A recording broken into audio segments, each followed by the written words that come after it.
नमस्कार जय जगन्नाथ। आज मु गोटे भिडियो नहीं आसीनी। आज मु आनी गोटे जागरण, गोटे सतर्कवाणी, गोटे देशभक्तिर अग्नि। निज देश पाई किछि करिबा, निज देश पाई किछि भाबिबा, निज स्वार्थ को छाड़ निज देश पाई भाबो। काहींकि कहूची कारण आम प्रधानमंत्री नरेंद्र मोदी देइचंती 7टी बड़ आह्वान। एमिति 7टी कथा जहा आम भारतीय 140 कोटी लोक जदि यह पालन करदेवे तेबे दुनियार कौनसी शक्ति नहीं आम भारत को रोकी पारिबो। आज ए भिडियोटी प्रथम शेष पर्यंत देखंतु, कारण यह एक भिडियो नुहे, यह होची आम प्रत्येक भारतीय कर्तव्य। Number 1 work from home. प्रथम आह्वान नरेंद्र मोदी जी, पीएम नरेंद्र मोदी कौन कहते, जदि वर्क फ्रॉम होम संभव होची करंतु। कहीं ये कथाटी शुणापी आपण को छोटिया कथाटिए लगुथिबो, किंतु यही छोटिया कथारे आम देशर भविष्य रही। केमिति प्रत्येक दिन मन रखंतु, प्रत्येक दिन लक्ष लक्ष गाड़ी रास्ता रे चलुची, जहा द्वारा पेट्रोल जलुची, आमर देशर टंका जलुची। जदि घरे बसी काम हेई पारिबो ताहले देशर टंका बंचिबो, परिवेश बंचिबो, इंधन बंचिबो, आम देश बंचिबो। एतिके आमे करि पारिबो नाइ कि? मोदींकर प्रथम आह्वान से कहते, जदि संभव होउची, जदि संभव हबो जो मान का द्वारा हेई पारुची, जे हाँ यही कामटा मु घरे रहीकि मध्य करि पारिबी, बाहर को न जाई करी, तो ताहाले घरे करंतु। से कहउचंती पेट्रोल बंचांतु। नंबर 2 फॉरेन टूर कम करंतु।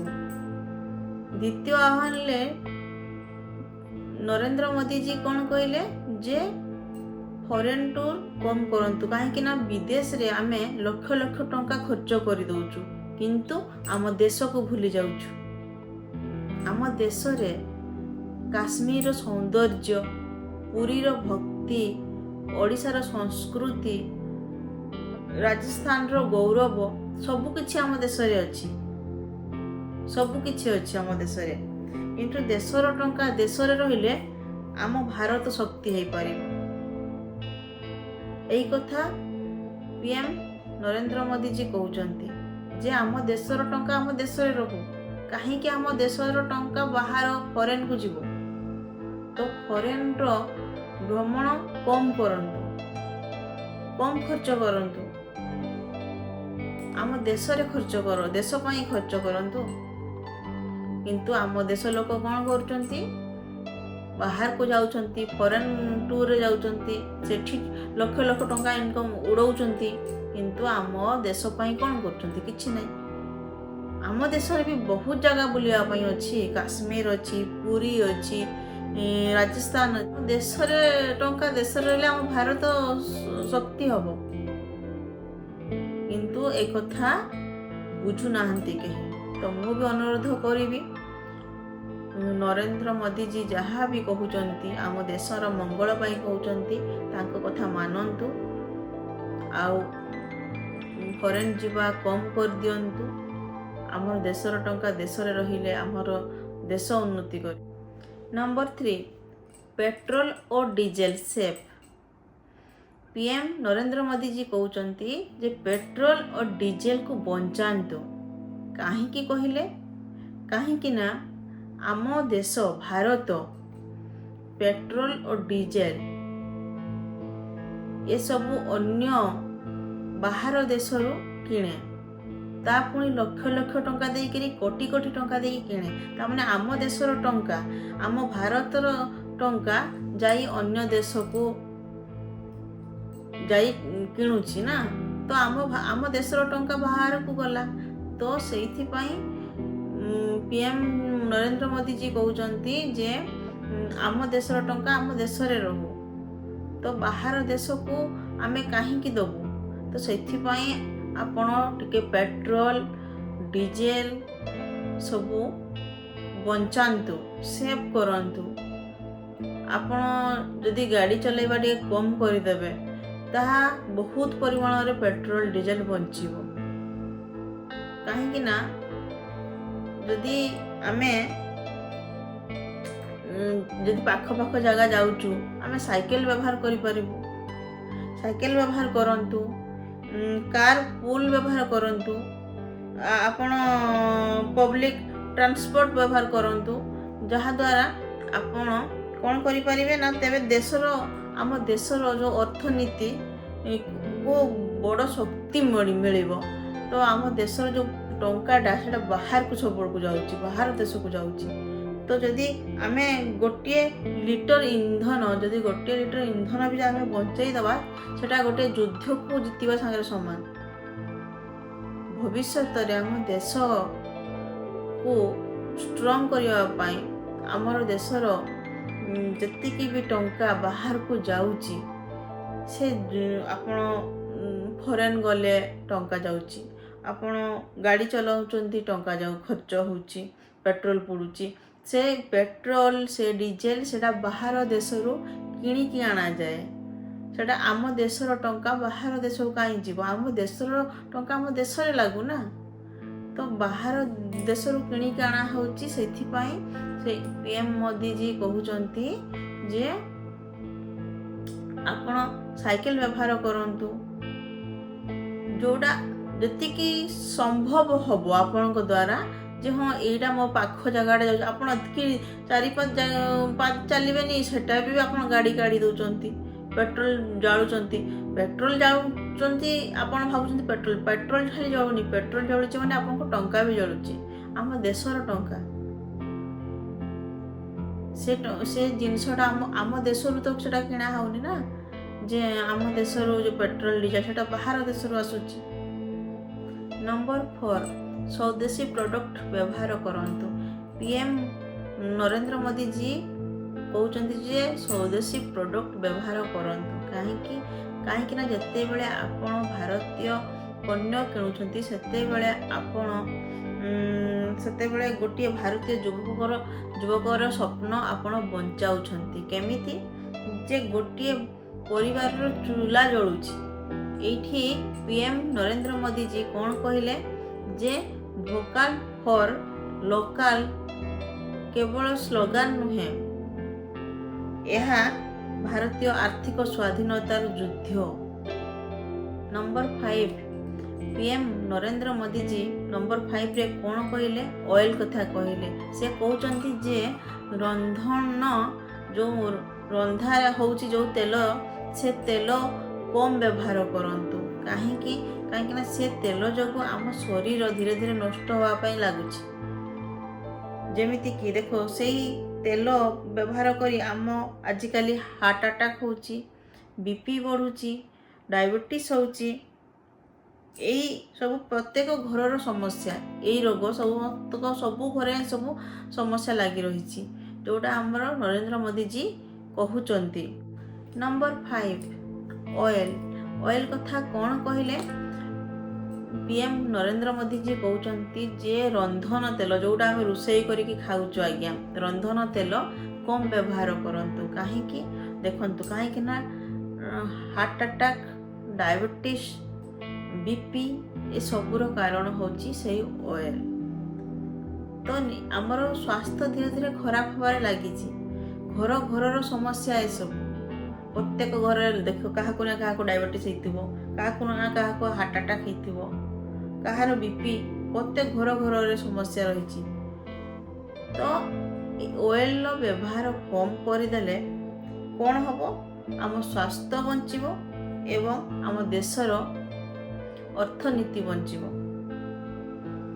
ଆଉ ଭାରତ ଅଏଲ ସବୁବେଳେ ଅଏଲ ପାଇଁ ବିଦେଶରୁ ଉପରେ ନିର୍ଭର ହେଉଛି।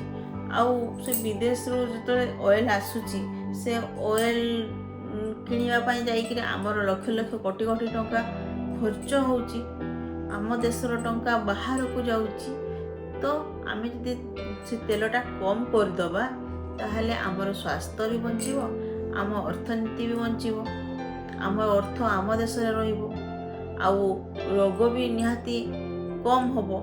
ଏଇ ତେଲ ପାଇଁ ହିଁ ରୋଗର ସମସ୍ୟା ବଢ଼ି ଚାଲିଛି।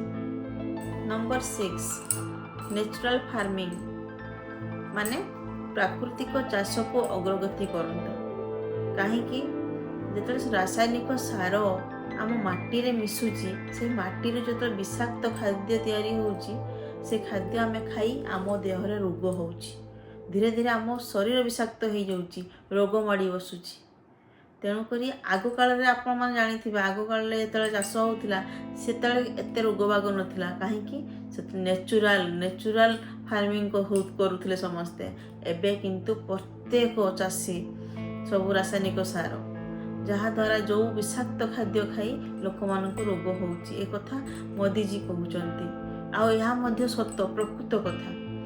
ଆଉ ଗୋଟେ କଥା ସବୁବେଳେ ମନେ ରଖିବେ, ଚାଷୀ ବଞ୍ଚିଲେ ମାଟି ବଞ୍ଚିବ, ମାଟି ବଞ୍ଚିଲେ ଆମ ଭାରତ ବଞ୍ଚିବ।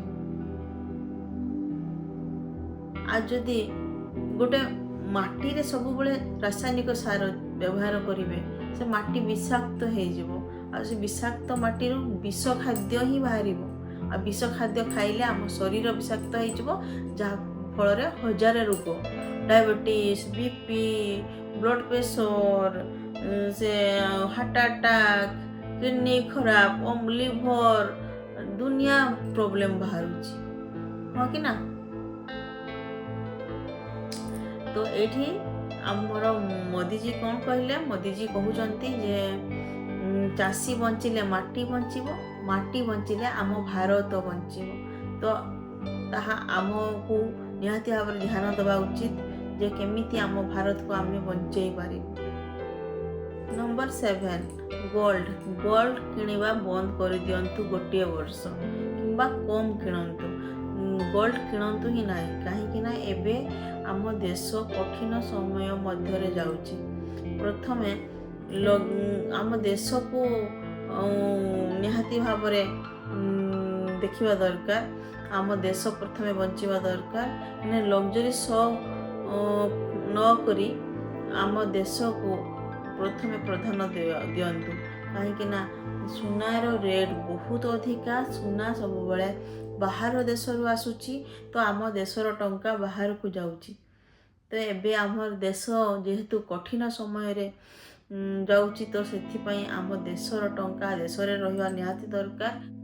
ଏବେ ସମୟ ଆସିଛି ଶୋ ଅଫ୍ ନୁହେଁ, ନେସନ୍ ଫାଷ୍ଟ ଭାବିବାର। ତ ସାଙ୍ଗମାନେ, ଦେଶ କେବଳ ସେନା ଦ୍ୱାରା ଶକ୍ତିଶାଳୀ ହୁଏ ନାହିଁ, ଦେଶ ଶକ୍ତିଶାଳୀ ହୁଏ ସାଧାରଣ ସେହି ଲୋକଙ୍କ ଚିନ୍ତାଧାରା ଦ୍ୱାରା। ଯଦି ସାଧାରଣ ଲୋକ ଚିନ୍ତାଧାରା କରିବେ ଯେ ଆମ ଦେଶ ପାଇଁ କିଛି କରିବା, ତାହେଲେ ଯାଇ ଦେଶ ଶକ୍ତିଶାଳୀ ହେଇପାରିବ। ହଁ ଆଜ୍ଞା, ଆମ ଦେଶ ଆମକୁ କ'ଣ ଦେଲା ତାହା ନ ଭାବି ଆମେ ଆମ ଦେଶକୁ କ'ଣ ଦେଲୁ ପ୍ରଥମେ ଭାବିବା ଦରକାର। ମନେ ରଖ, ଦେଶ କେବଳ ସେନା ଦ୍ୱାରା ଶକ୍ତିଶାଳୀ ହୁଏ ନାହିଁ, ଦେଶ ଶକ୍ତିଶାଳୀ ହୁଏ କେମିତି? ଦେଶ ଶକ୍ତିଶାଳୀ ହୁଏ ସାଧାରଣ ଲୋକଙ୍କ ଚିନ୍ତାଧାରା ଦ୍ୱାରା। ଯଦି 140 କୋଟି ଭାରତୀୟ ପ୍ରଥମେ ଆମ ଦେଶ, ତାପରେ ମୁଁ, 140 କୋଟି ଅଛନ୍ତି ଆଜ୍ଞା, ଆମ ଭାରତରେ 140 କୋଟି ଲୋକ ଅଛନ୍ତି। ଯଦି 140 କୋଟି ଲୋକ ଭାବିବେ ଯେ ପ୍ରଥମେ ଆମ ଦେଶ, ତାପରେ ମୁଁ, ତାହେଲେ ଆମ ଦେଶକୁ ସୁପର ପାୱାର ହେବା ପାଇଁ କେହି ବି ଅଟକେଇ ପାରିବେନି। ଆମ ଦେଶ ସୁପର ପାୱାର ହେଇଯିବ। କିନ୍ତୁ ପ୍ରତ୍ୟେକ ନାଗରିକ ଏଇଟା ଭାବିବା ଦରକାର ଯେ ପ୍ରଥମେ ଆମ ଦେଶ, ତାପରେ ମୁଁ। ଏଇଟା ନୁହେଁ ଯେ ଆମ ଦେଶ ଆମକୁ କ'ଣ ଦେଲା, ଏଇଟା ଭାବ ଯେ ଆମେ ଆମ ଦେଶକୁ କ'ଣ ଦେଲୁ, ମୁଁ ମୋ ଦେଶକୁ କ'ଣ ଦେଲି, ଏଇଟା ଭାବ। ଯଦି ଏଇଟା ଭାବିଦେବ ଯେ ଆମେ ଦେଶକୁ କ'ଣ, ଆମେ ଆମ ଦେଶ ପାଇଁ କ'ଣ କଲୁ, ଆଜ୍ଞା, ଏ ଭିଡ଼ିଓଟି କେବଳ ଗୋଟେ ଭିଡ଼ିଓ ନୁହଁ, ଏଇଟା ସାରା ଦେଶରେ এই ଭିଡ଼ିଓଟି ପହଞ୍ଚାଇବା ପାଇଁ ମୁଁ ଆପଣଙ୍କୁ ଅନୁରୋଧ କରିବି। କାହିଁକି ନା ନରେନ୍ଦ୍ର ମୋଦିଜୀ, PM ନରେନ୍ଦ୍ର ମୋଦିଜୀ ସାତଟି ଆହ୍ୱାନ ଦେଇଛନ୍ତି। ଆଉ ସେ ସାତଟି ଆହ୍ୱାନ କ'ଣ କ'ଣ ମୁଁ ଆପଣଙ୍କୁ ପୁରା କହିଲି ଏଇ ଭିଡ଼ିଓ ମାଧ୍ୟମରେ ଜଣେଇଲି। ଆଉ ଏଇ ଭିଡ଼ିଓଟି ଆପଣଙ୍କୁ ଏତିକି ଅନୁରୋଧ, ହାତ ଯୋଡ଼ିକିରି ଅନୁରୋଧ କରୁଛି, ଏ ଭିଡ଼ିଓଟି ସାରା ଭାରତବାସୀ ଦେଖିବା ଦରକାର। ତ ପ୍ରତ୍ୟେକଙ୍କ ପାଖକୁ ଏ ଭିଡ଼ିଓଟି ପହଞ୍ଚିବା ଦରକାର। ସେଥିପାଇଁ ମୁଁ ଆପଣଙ୍କୁ ଅନୁରୋଧ କରୁଛି, ଏ ଭିଡ଼ିଓଟି ସମସ୍ତଙ୍କୁ ସେୟାର କରିଦିଅନ୍ତୁ। କାହିଁକି ନା ଆମ ଦେଶ ପ୍ରଥମେ, ଆମ ଦେଶ ତାପରେ ଆମେ। ଆମ ଦେଶକୁ ବଞ୍ଚେଇବା, ଆମ ଦେଶକୁ ସୁପର ପାୱାର କରିବା ଆମର କର୍ତ୍ତବ୍ୟ, ପ୍ରତ୍ୟେକ ଭାରତୀୟଙ୍କର କର୍ତ୍ତବ୍ୟ। ତ ଆପଣମାନେ ଯଦି ଆମ ଦେଶକୁ ଭଲ ପାଉଛନ୍ତି, ସାରା ଭାରତୀୟ ଯଦି ଆମ ଦେଶ ପାଇଁ କିଛି କରିବା ପାଇଁ ଚାହୁଁଛି, ଆମ ଦେଶକୁ ଆମେ ଖାଲି କହିଦେଲେ ହେବନି ଯେ ମୁଁ ମୋ ଦେଶକୁ ବହୁତ ଭଲ ପାଏ, ମୁଁ ମୋ ଦେଶ ପାଇଁ ଜୀବନ ଦେଇପାରିବି। କାମରେ କରିବା ପାଇଁ ପଡ଼ିବ ଆଜ୍ଞା। ଯଦି ସତରେ ଆପଣ ଆମ ଦେଶକୁ ଭଲ ପାଉଛନ୍ତି, ତାହେଲେ ଏଇ ଭିଡ଼ିଓଟି ସମସ୍ତଙ୍କୁ ସେୟାର କରିଦିଅନ୍ତୁ, ସମସ୍ତଙ୍କ ପାଖରେ ପହଞ୍ଚିବା ଦରକାର। ଆଉ ଏଇ ସାତଟି ଆହ୍ୱାନ କ'ଣ କ'ଣ ଜାଣିବା ଦରକାର, ଆଉ ସେଇ ଅନୁସାରେ କାର୍ଯ୍ୟ କରିବା ଦରକାର। ଆଉ ଗୋଟିଏ କଥା କହିବି, ଯେଉଁ ଜାଗାକୁ ଆପଣ ଆଖପାଖ ଜାଗାକୁ ଚାଲିକି ଯାଇପାରିବେ, ସାଇକେଲରେ ଯାଇପାରିବେ, ତାହା ସାଇକେଲ ୟୁଜ୍ କରନ୍ତୁ। କାହିଁକି ନା ପେଟ୍ରୋଲ ବଞ୍ଚାନ୍ତୁ, ଇନ୍ଧନ ବଞ୍ଚାନ୍ତୁ। କାହିଁକି ନା ପେଟ୍ରୋଲ ଇନ୍ଧନ ବଞ୍ଚିଲେ ଆମ ଦେଶ ବଞ୍ଚିବ ଆଜ୍ଞା। ଆପଣ ଭାବୁନାହାନ୍ତି ଯେ ଆମେ ରାସ୍ତାରେ ପେଟ୍ରୋଲ ଜାଳି ଦେଉଛୁ ମାନେ ଆମର ଦେଶର ଟଙ୍କା ଜାଳି ଦେଉଛୁ। ଆମ ଦେଶ ଏବେ କଠିନ ସମୟ ମଧ୍ୟରେ ଯାଉଛି। ତ ପ୍ରଥମେ ଆମର କର୍ତ୍ତବ୍ୟ ଆମ ଦେଶକୁ ବଞ୍ଚେଇବା, ଆମ ଦେଶକୁ ପାୱାରଫୁଲ୍ କରିବା, ସୁପର ପାୱାରଫୁଲ୍ କରିବା। ତାପରେ ଆମେ, ପ୍ରଥମେ ଆମ ଦେଶ, ତାପରେ ଆମେ। ଏଇ କଥାଟି ମନେ ରଖନ୍ତୁ। ଯେଉଁମାନେ ଆମ ଦେଶକୁ ଭଲ ପାଆନ୍ତି କମେଣ୍ଟରେ ନିହାତି ଜୟ ହିନ୍ଦ ଲେଖିବେ। ଆଉ ଯେଉଁମାନେ ପ୍ରକୃତିରେ ଦେଶପ୍ରେମୀ ହେଇଥିବେ, ସେମାନେ ନିହାତି ଭାବରେ ଏଇ ଭିଡ଼ିଓଟି ସମସ୍ତଙ୍କୁ ସେୟାର କରିବେ। ଏତିକି କହୁଛି। ପୁଣି ଦେଖା ହେବ ନେକ୍ସଟ ଭିଡ଼ିଓରେ। ଜୟ ହିନ୍ଦ, ନମସ୍କାର, ଜୟ ଜଗନ୍ନାଥ, ଜୟ ଭାରତ।